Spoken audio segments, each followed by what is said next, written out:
Friends, এবার যে যুদ্ধ হচ্ছে ইরানের সঙ্গে ইসরায়েল এবং আমেরিকা, তাতে দেখবেন ইরান কিন্তু তার পাশাপাশি যে সমস্ত কান্ট্রি আছে, দোহা, আবুধাবি, আহ, দুবাই, কুয়েত, বাহারিন, এই সমস্ত এলাকার হোটেল এবং এয়ারপোর্টে বোম মারছে, মিসাইল মারছে, ড্রোন হামলা করছে। তো ব্যাপারটা কেন এরকম করছে, কি জন্যে ইরান এই স্ট্র্যাটেজিটা নিয়েছে, সেটা কিন্তু খুব গুরুত্বপূর্ণ। আজকের এই ভিডিওতে কিন্তু আমি সেটা কমপ্লিট ডিসকাস করব।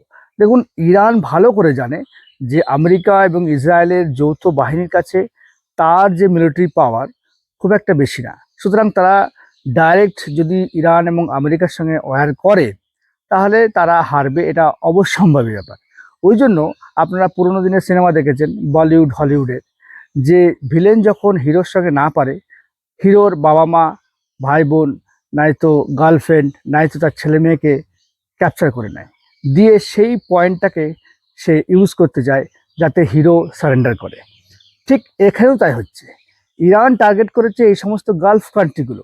এবার গালফ কান্ট্রিগুলোর যে বিজনেস মডেল, সেখানে হোটেল, এয়ারপোর্ট থেকে আরম্ভ করে সেখানে যদি অ্যাটাক করা যায়, তাহলে গালফ কান্ট্রিগুলো কিন্তু আমেরিকা ইসরায়েলকে চাপ দেবে যে একটা নেগোসিয়েশনে আসতে।